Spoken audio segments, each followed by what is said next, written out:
Marwadi university మంచి భవిష్యత్తు కోసం తెలుగు విద్యార్థులు ఇష్టపడే యూనివర్సిటీ. కాల్ 9059052378 9059052379.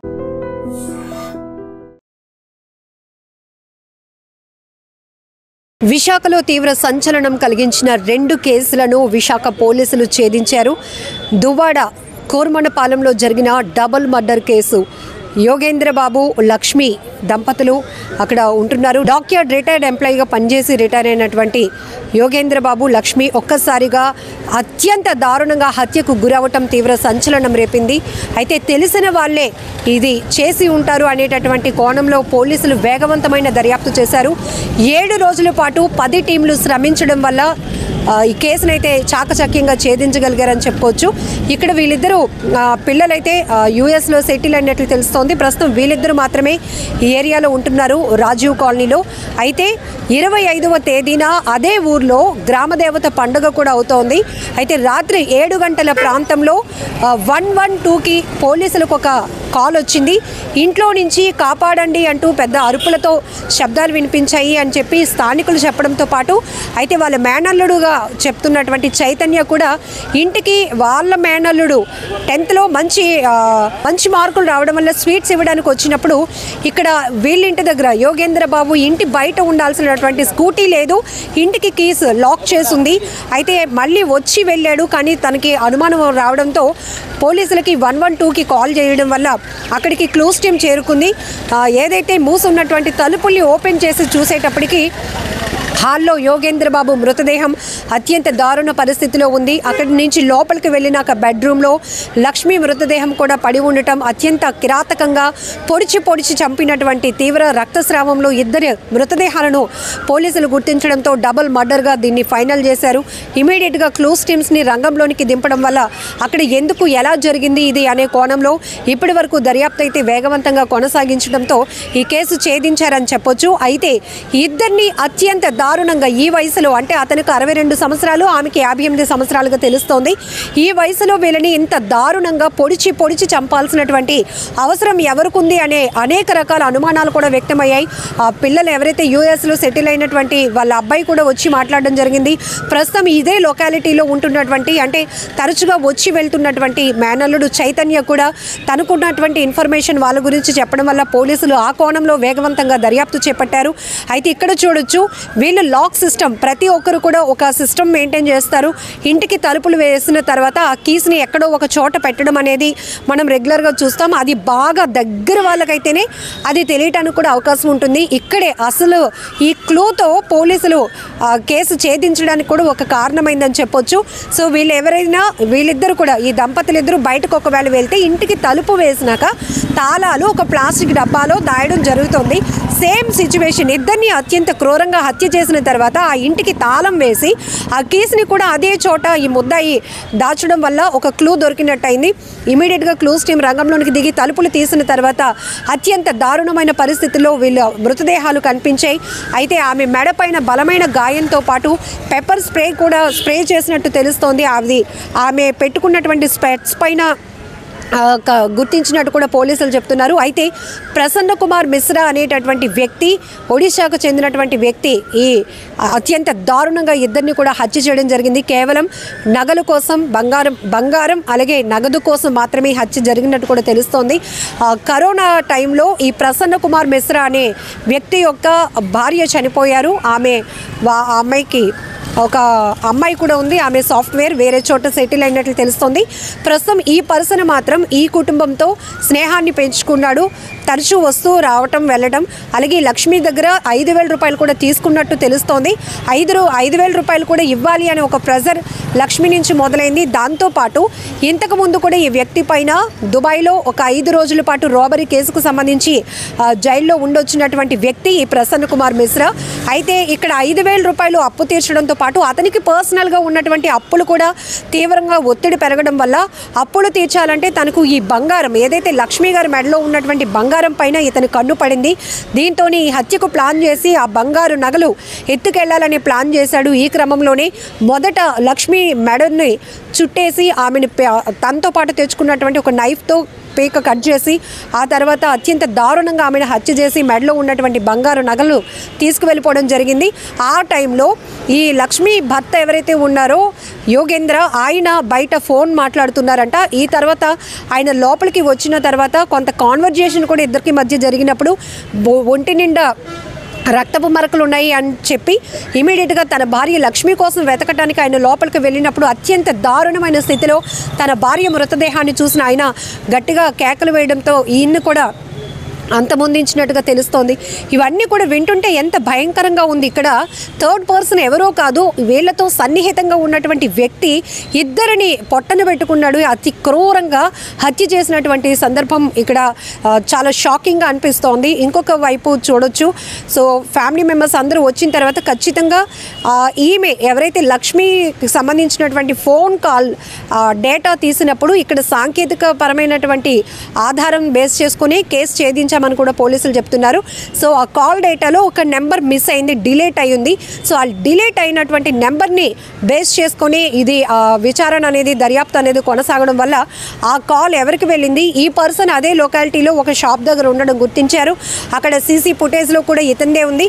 అలాగే ఇంటి దగ్గర బయట పార్క్ చేసి ఉన్నటువంటి స్కూటీ కూడా ఈయన రైల్వే స్టేషన్ వరకు తీసుకెళ్ళి అక్కడ రైల్వే స్టేషన్ దగ్గర 2 వీలర్స్ పార్కింగ్లో బండి వదిలేసి అతను మళ్ళీ పూరికి వెళ్ళిపోవడం జరిగింది. సో అక్కడ రైల్వే స్టేషన్లో సీసీ ఫుటేజ్లో స్కూటీ పార్క్ చేసినటువంటి వ్యక్తి ఇమేజ్ కూడా సేమ్ కావడం వల్ల పోలీసులు నిర్ధారించుకొని ప్రసన్న కుమార్ మిశ్రాని అదుపులోనికి తీసుకోవడంతో మొత్తం ఈ కేసును ఛేదించడం అయింది. ఆ వ్యక్తి నుంచి 4,18,000 రూపాయల 600 రూపాయలు పోలీసులు స్వాధీనం చేసుకున్నారు. 2 సెల్ ఫోన్స్ కూడా స్వాధీనం చేసుకున్నారు. అత్యంత దారుణం. కేవలం అతని అప్పులు తీర్చుకోవడం కోసం ఆమె దగ్గర తీసుకున్న 5,000 రూపాయల అప్పు ఒత్తిడి పెరగడం వల్ల ఇద్దరిని ప్రాణాలు బలి తీసుకున్నటువంటి వ్యక్తి కోసం ఇది. ఇక రెండో కేసు వరకు వస్తే నిన్న భీమిలి పోలీస్ స్టేషన్ పరిధి దాకమర్రి పంచాయతీలోని ఫార్చ్యూన్ హిల్స్ లేఅవుట్లో నిర్మానుష్య ప్రాంతంలో సగం కాలినటువంటి మహిళ మృతదేహం తీవ్ర సంచలనం రేపిందని చెప్పొచ్చు. గుర్తుపట్టలేనటువంటి పరిస్థితిలో ఆ మహిళ మృతదేహాన్ని పోలీసులు గుర్తించారు. క్లూస్ టీమ్స్ కూడా అక్కడికి చేరుకున్నాయి. డాగ్ స్క్వాడ్ కూడా చేరుకుంది. అయితే ప్రైమరీగా సంఘటనా స్థలంలో గుర్తించినటువంటి ఆధారాలు కూడా పోలీసులు మీడియాకి రివీల్ చేశారు. సో 2 కాళ్ళకి వెండి పట్టీలు ఉండటం, బ్లాక్ హై హీల్స్ చెప్పులు ఉండటం, అలాగే ఐ సైట్కు సంబంధించి స్పెట్స్ ఏవైతే ఉంటాయో దానికి పర్పుల్ కలర్ ఫ్రేమింగ్తో ఉన్నటువంటి స్పెట్స్. ఇంకొక వైపు నెయిల్ పాలిష్ కూడా ఆమె లెఫ్ట్ హ్యాండ్కి 2 కాళ్ళకి కూడా పర్పుల్ కలర్ నెయిల్ పాలిష్ పెట్టుకుంది. ఇవే ప్రైమరీగా దొరికినటువంటి ఆధారాలు. ఎవరికైనా తెలిస్తే కనుక ఇన్ఫర్మేషన్ మాకు ఇవ్వండి అని నిన్న కొద్ది గంటల వ్యవధిలోనే పోలీసులు ఈ కేసును కూడా ఛేదించారని చెప్పొచ్చు. సో ఈ ఆధారాలు కూడా మీడియా ద్వారా పోలీసులు రివీల్ చేసిన తర్వాత ఈ గుర్తుపట్టలేని స్థితిలో సగం కాలిపోయినటువంటి మహిళ మృతదేహం ఏదైతే ఉందో ఆమె పేరు వెంకటలక్ష్మి. ఆమె భర్త 2015లో చనిపోయాడు. ఆమెకు డిగ్రీ చదువుతున్న పెద్ద కొడుకు, అలాగే 10th పాస్ అవుట్ అయినటువంటి రెండో కొడుకు, 2 కుమారులు ఉన్నారు. సో వీళ్ళు ఈరోజు మార్చరీ వద్దకు వచ్చి వాళ్ళు చెప్పినటువంటి మాటలు చూస్తే గుండెలు తరుక్కుపోయాయి. ఆ చిన్నపిల్లడు మాట్లాడుతూ, అమ్మ వేరే ఊరికి ఫంక్షన్కి వెళ్ళి వచ్చేస్తాను, భయపడకండి అని చెప్పి మాకు ధైర్యం చెప్పి వెళ్ళింది. కానీ నైట్ అంతా రాకపోవడం, తన ఫోన్లు కూడా స్విచ్ ఆఫ్ అయ్యి ఉండటం మేము ప్యానిక్ అయిపోయాం. ఆఖరికి భీమిలి పోలీసులు మాకు ఇన్ఫర్మేషన్ వచ్చి చూస్తే గుర్తుపట్టలేనటువంటి స్థితిలో మా తల్లి మృతదేహం ఉంది అంటూ ఆ చిన్నోడు చెప్పినటువంటి మాటలు ప్రతి ఒక్కరి కంట కన్నీళ్లు తెప్పించాయి. బంధువులు అలాగే ఆ మృతురాలు తల్లి కూడా మాట్లాడినటువంటి సందర్భం. భర్త లేనప్పటికీ కూడా ఒక 2 పిల్లల్ని పోషించుకుంటూ వచ్చింది. ఒక కాలేజ్లో రిసెప్షనిస్ట్గా పనిచేసింది.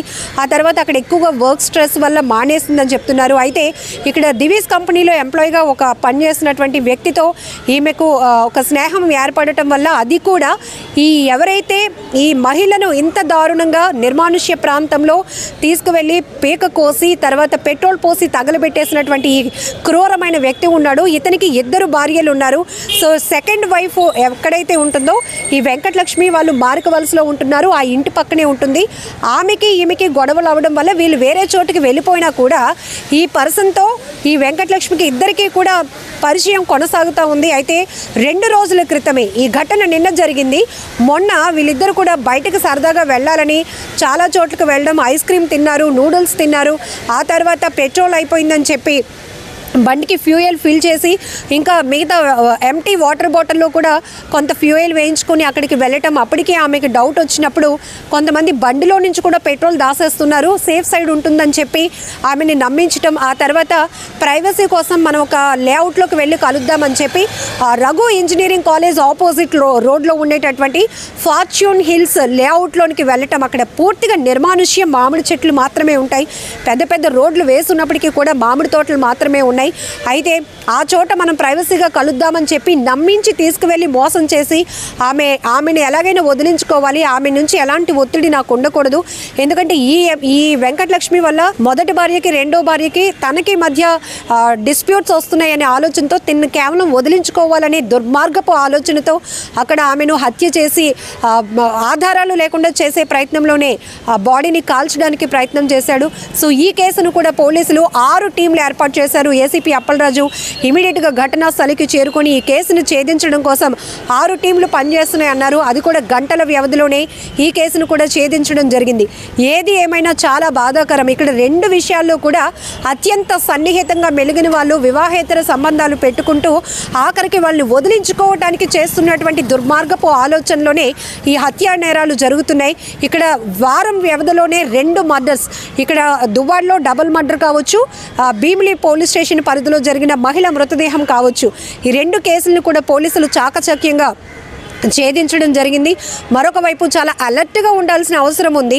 సో మనం ఒక్క దగ్గరికి వెళ్తున్నామని చెప్తున్నారు, ఆ ఫోన్లు స్విచ్ ఆఫ్ వచ్చిన తర్వాత ఇంట్లో ఉన్న వాళ్ళు ఎంత పానిక్ అవుతారో కూడా వాళ్ళ బంధువుల మాటల్లో వింటే అంత బాధేస్తోంది. ఇప్పుడు ఆ పిల్లలిద్దరూ అంటే భీమిలి కేసుకు సంబంధించి తండ్రిని ఆల్రెడీ కోల్పోయారు 10 ఏళ్ల క్రితమే. తల్లి ఏదో చూసుకొని వస్తోంది అనుకుంటే ఇప్పుడు తల్లి కూడా దూరం అయిపోవడం వల్ల ఆ పిల్లల పరిస్థితి ఏంటి అనేది ఒక ప్రశ్నార్థకంగా మారింది. ఏదేమైనా ఇలాంటి నేరాలు చాలా బాధాకరమైన విషయం. ఖచ్చితంగా ఒక మార్పు కావచ్చు, లేకపోతే ప్రజల్లో కూడా ఒక అవేర్నెస్ అనేది రావాలి. గుర్తు తెలియని వ్యక్తుల పట్ల, అపరిచిత వ్యక్తుల పట్ల జాగ్రత్తగా ఉండాల్సిన అవసరం ఉందని పోలీసులు పదే పదే హెచ్చరిస్తున్నప్పటికీ కూడా ఈ పరిచయాలు కాస్త ప్రేమగా వివాహేతర సంబంధాలుగా మారిపోతున్నాయి. అవి ఆర్థిక పరమైనటువంటి ఒత్తిళ్లకి లోనై ఆఖరికి ప్రాణాలు తీసేదాకా వెళ్తున్నాయని చెప్పుకోవచ్చు. నిజంగా ప్రస్తుతం ఉన్నటువంటి సమాజం దేనికి ప్రయారిటీ ఇస్తుంది? ఆర్థిక సంబంధాల చుట్టూ మాత్రమే తిరుగుతుంది. మళ్ళీ ఎన్నికలంగానే చాలా విరక్తి కలుగుతున్నాం. మంచి అనిపిస్తుంది కదా, లేడీస్ కూడా ఛాలెంజింగ్ జాబ్స్ చేసినప్పుడు చాలా బాగుంటది. ట్రాఫిక్ అసిస్టెంట్స్ గా నియమించిన ట్రాన్స్జెండర్స్ అందరితో సాల్యూట్ చేయించుకుంటున్నారు. ఫుడ్ డెలివరీ ఇవ్వటానికి వెళ్ళినటువంటి డెలివరీ బాయ్ అనిల్ పై కళ్ళ ముందు